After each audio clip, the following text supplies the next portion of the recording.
तू खाना, लेकिन आश्रम में चूल्हा नहीं जलेगा। मुझे बचपन से ही गरीबी ने कई कलाइयाँ सिखा दी हैं। मुझे रसोई बनाना आता है। तो फिर आटा सब्जी लेके आश्रम से दूर जंगल में जाके वहाँ रसोई बनाकर पा लेना। वैसे तू एकादशी करता तो मुझे आनंद होता, लेकिन तू समझता नहीं है। पर ठीक है, आश्रम में रसोई मत बनाना। ठीक है बाबा जी, एकादशी के दिन आप रसोई का सामान देना। मैं दूर जंगल में जाके रसोई बना के पा लूंगा। कल एकादशी है। हाँ बाबा जी, आप मुझे रसोई का सामान देना, मैं बाहर जाके खाऊंगा। आप यहाँ एकादशी करना। पर बेटा, अभी भी कह रहा हूँ, आश्रम के नियम का उल्लंघन मत कर। बाबा जी, तो फिर आप मुझे जाने दो।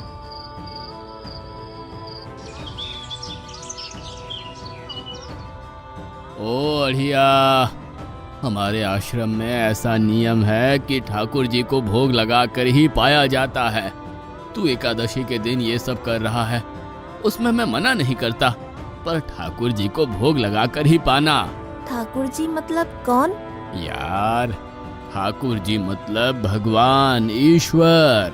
मतलब भोग लगाने पे वो रूबरू आएंगे? तो फिर ज्यादा सामान दो। तू मूर्ख, तुझे कैसे समझाऊं? भगवान नहीं आते, सिर्फ तुझे भावना करनी है। कैसी भावना? जब रसोई तैयार हो तब थाली के सामने बैठकर 2 हाथ जोड़कर ठाकुर जी को खाना खाने बुलाना। मेहरबानी करके इतना नियम पालन करना। ठीक है। ये लड़का ठीक है, लेकिन एकादशी की होती तो कितना अच्छा होता।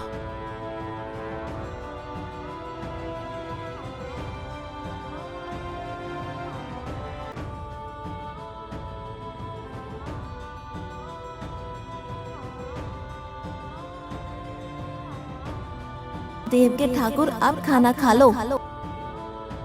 स्वामी, भोजन तैयार है। आप कहाँ जा रहे हैं?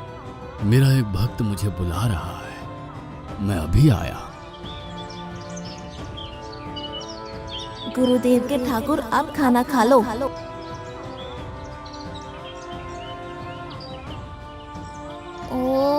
भैया, आप कौन हैं?